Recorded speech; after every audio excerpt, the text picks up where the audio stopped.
Welcome back to my YouTube channel. तो आज हम इससे आगे ड्रॉ करने वाले हैं।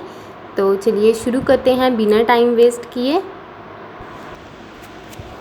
आज हम बनाएंगे मुकुट और हेयर बनाएंगे।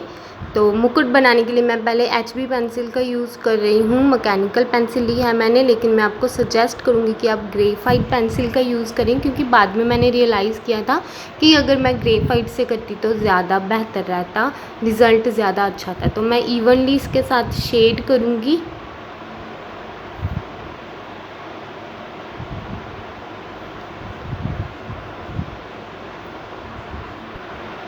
रेफरेंस के हिसाब से जहाँ पर मुझे लाइट शेड्स नज़र आएंगे वहाँ पे लाइट करना है, जहाँ पे डार्क नज़र आएंगे वहाँ पे हम डार्क शेड करेंगे पेंसिल के साथ। तो यहाँ पर मुझे डार्क वाला शेड है जो वो नज़र आ रहा है, तो मैं इसलिए यहाँ पर डार्क शेडिंग कर रही हूँ। थोड़ा सा मैंने प्रेशर अप्लाई किया है, लेकिन मैंने शेडिंग को बिल्कुल ही इवन रखना है कि कहीं पे डार्क कहीं पे लाइट नहीं हो।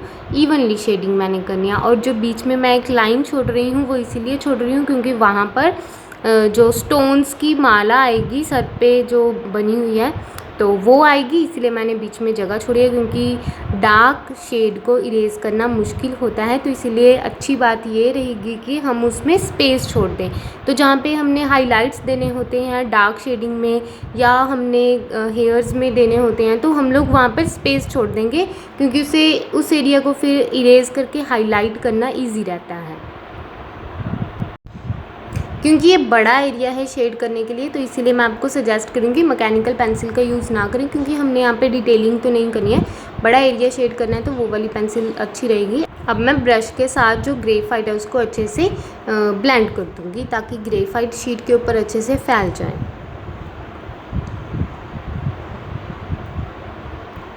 और इसको मैं स्पंज एप्लीकेटर के साथ इवन टोन देने के लिए, स्मूथ फिनिशिंग देने के लिए स्मच कर रही हूँ। ये ऑप्शनल है।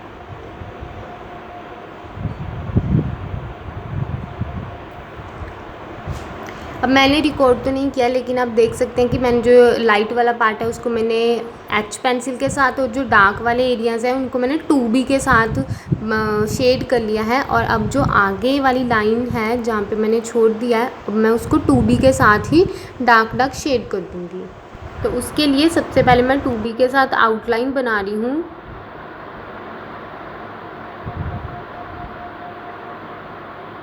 ये मैं ज़्यादा प्रेशर के साथ बना रही हूँ और इसको मैंने मीडियम प्रेशर के साथ शेड कर देना है 2B के साथ ही।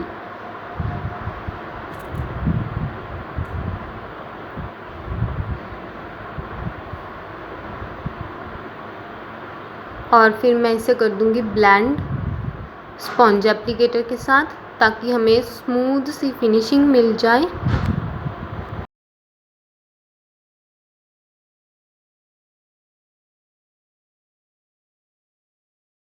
अब मैं यहाँ पे क्रीजेस बनाऊँगी, पता नहीं इसे हिंदी में क्या कहते हैं, मुझे नहीं मालूम।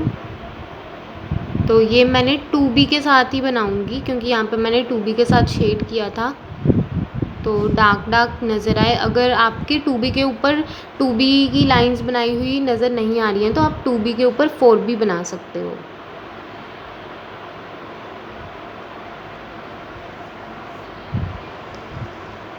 जैसे कपड़े को हमने रोल किया होता है और उसमें जो लाइंस बन जाती हैं, जैसे कि क्या कहेंगे उसे,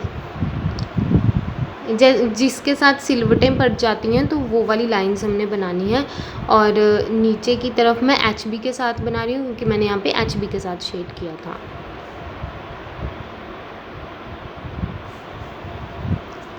क्योंकि ये मुकुट है जो ये पगड़ी के जैसे बना हुआ है, तो इसमें जो अलग अलग कलर्स के लट होते हैं तो उनको रोल किया हुआ है टाइटली, तो इसलिए यहाँ पर लाइंस हमें हैं जो कपड़े में नज़र आती हैं। तो कपड़े की ओरिजिनलिटी रियलिस्टिक बनाने के लिए कपड़े को, तो इसलिए इसमें लाइंस बना रही हूँ।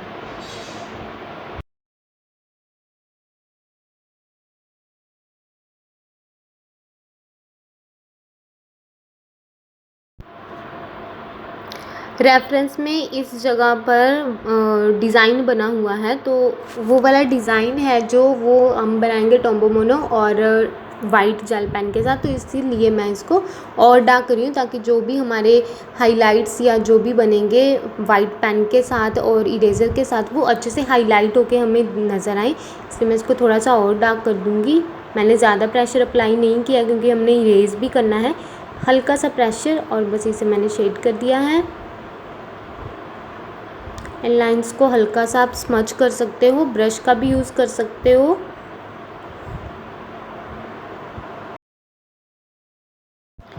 अभी जो ऊपर का एरिया है वो भी हमें डार्क ही चाहिए क्योंकि यहाँ पर भी सेम डिज़ाइन जो लास्ट वाले लट के ऊपर बना हुआ है वही डिज़ाइन हमें यहाँ पर चाहिए।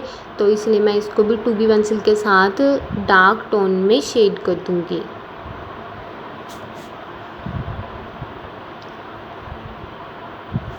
यहाँ पर मैं आप देख सकते हो कि मास्किंग टेप का यूज़ नहीं कर रही हूँ और यूजुअली मैं मास्किंग टेप यूज़ करती नहीं हूँ, मेरे पास है भी नहीं। तो इसीलिए हम क्या करेंगे, जो हमारी मार्जिन हमने ड्रॉ करी है उसको हम थोड़ा सा मोटा मोटा ड्रॉ कर लेंगे। तो इसके साथ क्या होगा कि जब हम अंदर की तरफ शेड करेंगे तो जो पेंसिल है वो बाहर की तरफ नहीं जाएगी ज़्यादा, और बाद में फिनिशिंग करते वक्त वो हमारे लिए आसानी रहेगी इरेज़ करने में, क्योंकि मैं आसपास स्केल की हेल्प से, स्केल और इरेज़र की हेल्प से इरेज़ कर देती हूँ। तो मास्किंग टेप जैसा ही इफ़ेक्ट आता है। और हम यहाँ पर 2B के साथ इवनली शेड कर लेंगे क्योंकि यहाँ पर पेन के साथ और इरेज़र के साथ ही डिज़ाइन बनेगा, तो हमें ये बिल्कुल ही डार्क टोन चाहिए। तो इसको आप इवनली अनइवनली कैसे मर्जी कर सकते हो क्योंकि जो डार्क टोन्स होते हैं उनमें अनइवननेस इतना ज़्यादा नज़र नहीं आता जितना कि लाइट टोन्स में आता है। तो इसको साथ साथ में स्मच कर देना है। फर्स्ट लेयर हो चुकी है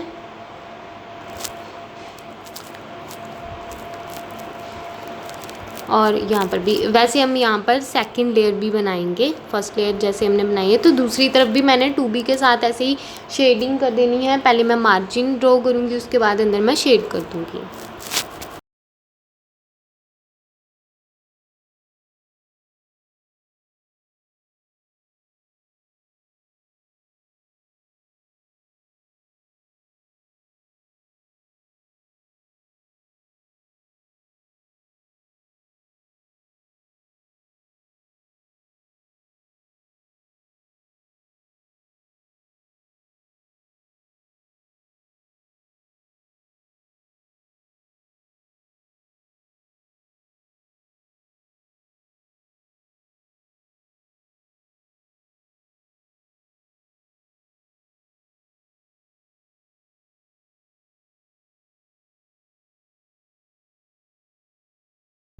अब मैं बनाऊंगी यहाँ पर जो स्टोन्स वाली माला है उसको, और हमने यहाँ पर सर्कल्स बनाने हैं दो दो, मतलब कि उनका सेंटर एक ही होगा।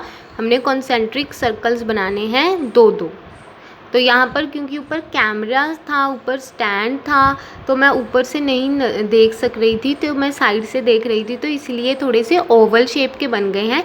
लेकिन आप ट्राई कीजिएगा कि ये सर्कल्स ही बने और ये आलमोस्ट सेम साइज़ के हों। यहाँ पर मुझसे बहुत गड़बड़ हुई है क्योंकि यहाँ पर मुझसे सही तरीके से तो नहीं बन पाया, तो सॉरी फॉर दैट। अभी मैं इनको ज्वाइन करूँगी एक दूसरे के साथ छोटे कॉन्सेंट्रिक सर्कल्स के साथ, जैसे कड़ियाँ होती है ना, ये वो वाली चीज़ है। और बाकी का जो बाहर का एरिया है उनको मैं जो हमारे ये पगड़ी वाला शेड था उसके साथ मैच करके मैं शेड कर दूँगी। जैसे यहाँ पे हमने 2B यूज़ किया था तो उसके साथ मैच कर देना है, और जहाँ पे हमने HP यूज़ किया था तो हमने HP के साथ उसको मैच कर देना है।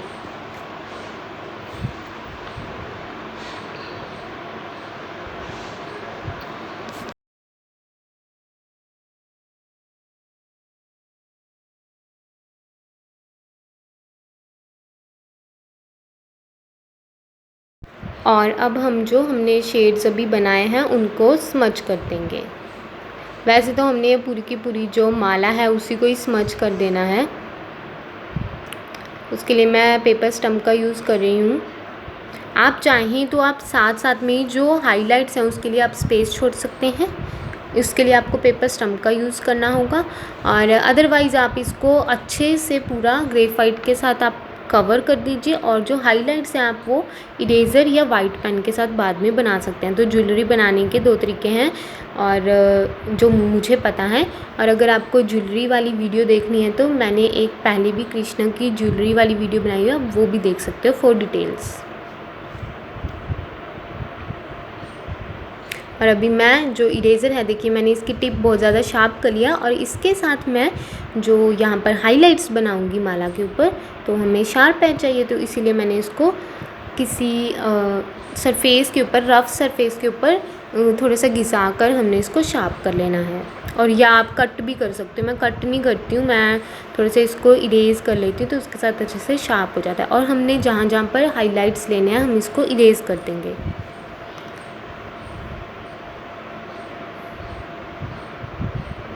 जब हम ज्वेलरी बनाते हैं तो ज्वेलरी में जो हाइलाइट्स होते हैं वो चमक दिखाते हैं। जहाँ पे भी हम हाइलाइट्स बनाते हैं ऐसा लगता है कि वो ज्वेलरी का पार्ट वहाँ से चमक रहा है।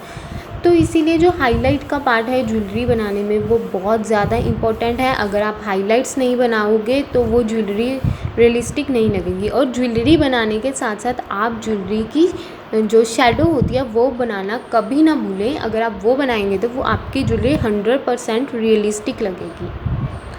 और अब मैं देखिए जो शेडो है, शेडो पार्ट बना रही हूँ। इसके लिए मैंने जो बेस लेयर्स बनाई हैं नीचे लट वाली, वो 2B और HB के साथ, तो मैं ये उससे भी ज़्यादा डार्क पेंसिल के साथ बना रही हूँ। तो आप 1 या 2 ग्रेड अप कर सकते हो। जैसे 2B वाले के लिए आप 4B या आप 6B का यूज़ कर सकते हो। तो शेडो पार्ट और हाईलाइट के लिए जो लाइटिंग वाला पार्ट है वो, ये दोनों चीज़ें ज्वेलरी में बहुत ज़्यादा इम्पोर्टेंट होती हैं। और शेडो बनाने के लिए हम एकदम स्ट्रेट लाइन नहीं बनाएंगे। जिस शेप की हमारी ज्वेलरी है हम कोशिश करेंगे कि उस शेप को हम मेंटेन रखें शेडो में भी, क्योंकि जिस चीज़ की भी शेडो है, अगर वो सर्कल है तो सर्कल की शेडो भी ऑलमोस्ट सर्कल ही होती है। अगर वो स्क्वायर है तो स्क्वायर की जो शेडो होगी वो भी सर्कल या स्क्वायर या रेक्टेंगल ही होगी, है ना। तो इसलिए हमें शेप का भी ध्यान रखना है। जो चीज़ कर्वी है उसकी कर्वी शेडो आएगी, जो चीज़ एजी है उसकी एजी आएगी। और अब हम इसको स्मज कर देंगे। तो स्मज के लिए आप या तो स्पॉन्ज एप्लीकेटर या पेपर स्टम्प, दोनों में से किसी का भी यूज़ कर सकते हो। और अब हम दूसरी तरफ भी थोड़ी थोड़ी सी शेडो बनाएंगे। इसको भी हमने फिर उसकी तरह ही स्मज कर देना है थोड़ा सा।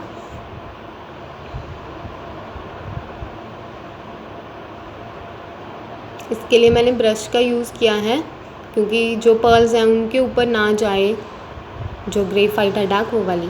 और अभी लास्ट में हम लोग ये वाला पैटर्न बनाएंगे। इसके लिए मैं छोटे छोटे से सर्कल्स बना रही हूँ। जैसे कि आप रेफरेंस में देख सकते हो, यहाँ पे छोटे छोटे से सर्कल्स हैं जो कि चमक रहे हैं। तो मैं सर्कल्स इक्वल डिस्टेंस पे बनाऊँगी। लाइंस हैं सर्कल्स की, वो वाली मैंने ड्रॉ कर लेनी है। और ऐसे में सारी की सारी लाइंस हैं जो सर्कल वाली, वो वाली ड्रॉ कर लूँगी।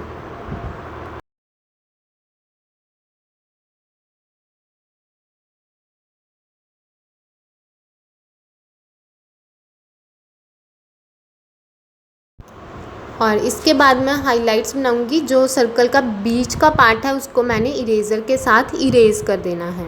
आउटलाइंस नहीं इरेज़ करनी है, आउटलाइन सर्कल्स की रहेंगी, सिर्फ बीच का पार्ट मैंने हल्का हल्का सा इरेज़ कर देना है। इसके लिए आप नीडेबल इरेज़र का भी यूज़ कर सकते हो, टॉम्बो मोनो का भी यूज़ कर सकते हो। अगर आपके पास ये दोनों नहीं है तो आप एक इरेज़र लीजिए, उसे आप शार्पली कट कर लीजिए, तो आप उस इरेज़र के साथ भी हाइलाइट्स बना सकते हो। इस इरेज़र को बार बार मैं साफ़ इसलिए कर रही हूँ ताकि मुझे एकदम क्लियर हाइलाइट्स मिले, मुझे ब्लरी से हाइलाइट्स ना मिले। जो ग्रेफाइट है वो अच्छे से वहाँ से क्लीन हो जाए उस एरिया से। तो इसको मैं बार बार इरेज़ करती हूँ कि जो ग्रेफाइट इरेज़र के ऊपर लग जाती है वो उतर जाए। और अब ये सब हो गया है। अब मैं इसमें जिगजैग लाइन्स बना दूँगी जो बीच का पार्ट है, क्योंकि रेफरेंस में ऐसे ही दिया हुआ है, तो आप देख सकते हो। इसके लिए मैं 4B पेंसिल का यूज़ कर रही हूँ और मैंने इसी के साथ सारे जिगजैग्स बना लिए हैं, नीचे भी और दूसरी तरफ भी सर्कल्स भी हो चुके हैं, हाइलाइट्स भी और जिगजैग भी। अब मैं लूँगी एक वाइट पेन, ये यूनिबॉल का वाइट पेन है, 0.7 mm है ये, और आप चाहें तो सकूरा का 0.8 mm वाला भी ले सकते हो आप। उसके साथ जो हमने जिगजैग्स बनाए थे, आप देख सकते हो मैंने कैसे उसमें डॉट्स बनाए हैं, तो आप ऐसे ही डॉट्स बनाएंगे। सॉरी, मेरा हाथ आ गया था कैमरे के आगे और आपको नज़र नहीं आ रहा कि मैं कैसे ड्रॉ कर रही हूँ, क्योंकि मुझे स्क्रीन नज़र नहीं आ रही थी, मैं नीचे काम कर रही थी। मुझे बाद में पता चला कि ऐसे रिकॉर्ड हुआ है, तो लेकिन आप देख सकते हो, बाद में आपको दिख जाएगा कि मैंने क्या किया है। देखो, जो सारे जिगजैग्स हैं मैंने उनके ऊपर वाइट डॉट्स बना दिए हैं। और अब हम ये जो स्टोन्स थे उनके ऊपर मैं वाइट जेल पेन के साथ ही हाईलाइट्स बनाऊँगी। और यहाँ पर हाइलाइट्स बनाते वक्त एक बात आपको ध्यान में रखनी कि आप पूरा का पूरा हाईलाइट नहीं कर दोगे। आप जो हमने आउटर वाला सर्कल बनाया था उसमें मैं कहीं कहीं पर डॉट्स सी लगा रही हूँ, थोड़ी सी कर्वी लाइन सी लगा रही हूँ, लेकिन मैं उसको पूरा फिल नहीं कर रही हूँ, सिर्फ 2 या 3 जगह पे ही लगा रही हूँ, एक पल के आसपास। इसके साथ जो ज्वेलरी है वो एकदम रियलिस्टिक लगती है। अगर आप पूरा फिल कर देंगे तो वो थोड़ा सा रियलिस्टिक इतना ज़्यादा नहीं लगेगा। तो अगर आपको रियलिस्टिक दिखानी है तो ये वाली टिप आप याद रखिएगा। ज़रूरी नहीं है कि आप जो सारे पर्ल्स हैं, सारे स्टोन्स हैं, उस पर आप सेम पैटर्न ही फॉलो करो। आप अलग अलग पैटर्न, किसी पे आपने 2 बना दिए, किसी पे आपने 3 बना दिए, किसी के कहीं बना दिए, किसी के कहीं बना दिए, बड़ा छोटा कोई चक्कर नहीं है, बस अनइवन आप बना सकते हो और उसके साथ बहुत अच्छा लुक आता है। वाइट जेल पेन्स यूज़ करते वक्त एक दिक्कत बहुत आती है, जो मुझे तो बहुत ज़्यादा ही आती है, आपका मुझे पता नहीं है, लेकिन मैंने तो अलग अलग पेन्स भी यूज़ करके देख लिए हैं, मुझे दोनों में आ रही है, यूनिबॉल में भी और स्कूरा में भी, कि वो ग्रेफाइट के ऊपर जब हम यूज़ करते हैं तो वो रुक जाते हैं कहीं कहीं पर। तो वैसे स्टार्टिंग में अच्छे चल रहे होंगे, लेकिन थोड़ा सा यूज़ करने पर वो रुक जाते हैं। तो आप क्या कीजिएगा, आप हाथ के ऊपर उसको चला लीजिए या आप पेपर के ऊपर, एकदम क्लीन वाले पेपर के ऊपर आप चला लीजिए, तो जो उसकी इंक है वो आगे आनी स्टार्ट हो जाएगी और आप इसको दोबारा से यूज़ कर सकते हो। तो ग्रेफाइट क्योंकि उसकी निब में चली जाती है तो इसलिए वो अटक जाती है जो उसकी इंक है। और जो आगे वाली हमने बनाई थी लाइन, अब मैं इसको भी हाईलाइट कर देती हूँ। मैं थोड़ा सा स्पार्कली सा इसको इफ़ेक्ट देने की कोशिश कर रही हूँ।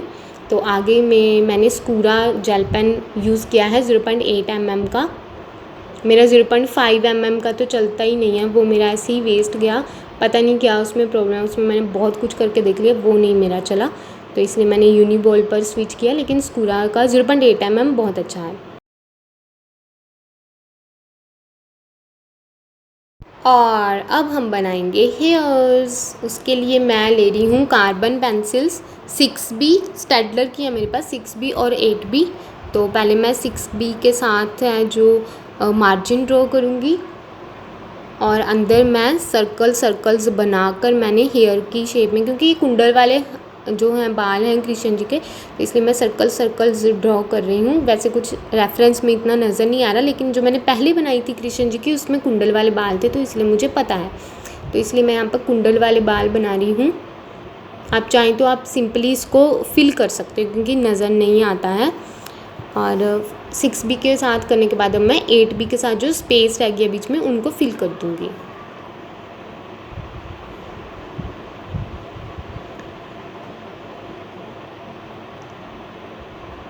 और अब मैं इसको ब्रश के साथ ब्लेंड कर दूँगी और जो ये कार्बन है हमारा वो फिल हो जाएगा जहाँ पे स्पेसिस बची हुई थी वहाँ पर। ये बहुत ज़्यादा डार्क होता है। कई मुझसे पूछते हैं कि कार्बन की जगह क्या हम चारकोल यूज़ कर सकते हैं। आप डेफ़िनेटली चारकोल यूज़ कर सकते हो, बस वो फैल जाता है बहुत ज़्यादा। कार्बन है जो वो बिल्कुल नहीं फैलता, ये थोड़ा सा वैक्सी सा इसकी फिनिशिंग होती है, तो ये फैलता नहीं है बिल्कुल भी। और मैं चारकोल में बिल्कुल अच्छी नहीं हूँ। चारकोल जब मैंने यूज़ किया है तब मैंने अपनी जो स्केचेस हैं वो ख़राब किए हैं, इसीलिए मैं प्रेफर करती हूँ कार्बन की पेंसिल्स। मतलब जैसे ग्रेफाइट होता है, चारकोल होता है, वैसे कार्बन पेंसिल्स होती हैं, वो वाली मैं यूज़ करती हूँ। ये हैं स्टेडलर की मार्स ल्यूमोग्राफ ब्लैक पेंसिल्स, ये कार्बन पेंसिल्स हैं। तो पहले यहाँ पर भी मैंने सेम प्रोसीजर किया है, 6B के साथ कुंडल बनाए हैं और 8B के साथ मैं स्पेसिस फिल कर रही हूँ और बाद में मैं ब्रश के साथ ही इसको ब्लेंड कर दूँगी। जो भी मैं आपको सिखाने में मटेरियल्स यूज़ करती हूँ उन सब का लिंक मैं डिस्क्रिप्शन में दे देती हूँ, आप प्लीज़ एक बार वहाँ पर चेक किया कीजिए। सबसे पहले मैंने थोड़ी सी इंट्रो लिखी होती है, उसके बाद मैंने इस पिक्चर का लिंक दिया होता है कि आपको कौन सी वाली पिक्चर डाउनलोड करनी है एज अ रेफरेंस पिक्चर, और उसके बाद मैं आपको जो मटेरियल के लिंक्स है वो आपको दे देती हूँ, तो आप वहाँ पर ज़रूर एक बार चेक कर लिया कीजिए। अब मैं 4B के साथ थोड़ा सा डार्क कर रही हूँ, क्योंकि जब हमने कार्बन पेंसिल यूज़ की तो यहाँ से बहुत ज़्यादा लाइट हो गया, तो उसको मैंने ठीक करने के लिए थोड़े से डार्क पेंसिल्स यूज़ किए हैं। ये मेरे पास 10B है स्टेडलर की, ये बहुत डार्क है, इसको भी थोड़ा सा मैंने यूज़ कर दिया है। और ऐसे ही मैं दूसरी साइड थोड़ी सी जो बाउंड्रीज़ हैं वो एक दूसरे में स्मज हो जाएँ, ऐसे क्लियर कट ना नज़र आए, तो इसलिए मैं थोड़ी सी शेडिंग कर रही हूँ।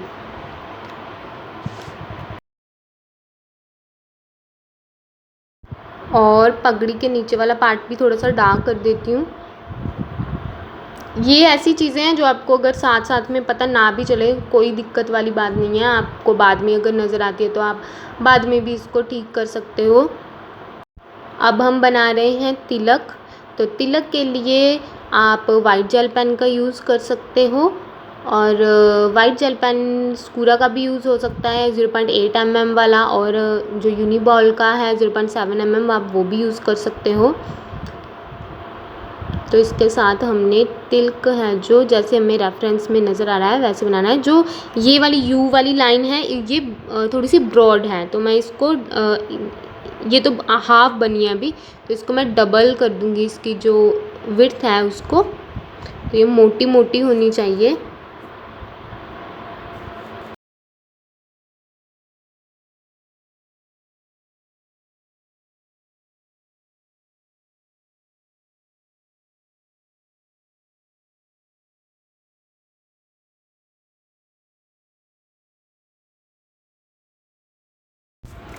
और डिज़ाइन मैं रेफरेंस वाला ही बना रही हूँ, इसमें मैं अपने आप से कुछ भी नहीं बना रही हूँ। रेफरेंस में डिटो डिज़ाइन हमें दिया हुआ है, तो वहीं से हमने बना लेना है देख देख के। वाइट जेल पेन यूज़ करने की मैं आपको एक और टिप दे देती हूँ कि अगर by the chance white gel pen use करते करते आपसे कोई मिस्टेक हो जाए, जैसे आपसे पैटर्न गलत हो गया या ज़्यादा हाईलाइट हो गया, इतना वाइट वहाँ पे पोर्शन आपको नहीं चाहिए था, कम चाहिए था, तो उसके लिए आप उसको तभी मत छेड़ने लग जाना कि अभी इसको मिटा दूँ, नहीं, उसको आप ड्राई होने दीजिए, ऐसे ही रहने दीजिए, ड्राई होने दीजिए। और जब ड्राई हो जाएगा 1-2 मिनट के बाद, तो आप एक शार्प एज लेकर, जैसे आप खाली पेंसिल हो गई मैकेनिकल पेंसिल या ब्लेड हो गया, ठीक है, तो आप उसके साथ उसको थोड़ा सा खुरेद देंगे तो वो बिल्कुल ही पाउडर बन के निकल जाएगा, और आप वहाँ पर दोबारा से सही वाला पैटर्न ड्रॉ कर सकते हो। तो ये थी टिप वाइट जेल पेन की मिस्टेक ठीक करने के लिए। एक और टिप मुझे याद आई है वाइट जेल पेन से रिलेटेड, कि जब हम इसे लाइट टोन्स के ऊपर बनाते हैं, इसको हाईलाइट कैसे दिखाएं, तो आप एक लाइट टोन की पेंसिल लीजिए कोई भी, और इसके एक साइड पर जैसे शेडो पड़ती है वहाँ पर इसको आप हल्के हल्के से ड्रॉ कर दीजिए, तो ये हाईलाइटेड नज़र आएगा लाइट टोन्स पड़ती। कृष्ण जी की आइज़ का स्केच हमारा कंप्लीट हो चुका है। टाडा, ये है फाइनल रिज़ल्ट। आप देख सकते हैं मैंने फूलों के ऊपर भी, जो मुकुट के ऊपर फूल थे वहाँ पर भी जेल पेन के साथ हाइलाइट्स बनाए हैं और थोड़ा सा टचअप किया है मैंने। तो ये थी आइज़ की कृष्ण जी के नैनो की ड्राइंग। आई होप आपको पसंद आई होगी। आप मुझे इंस्टाग्राम पे टैग ज़रूर कीजिएगा ये बनाकर, और मिलते हैं हम नेक्स्ट सीरीज़ में, नेक्स्ट वीडियोज़ में। तब तक के लिए गुड बाय।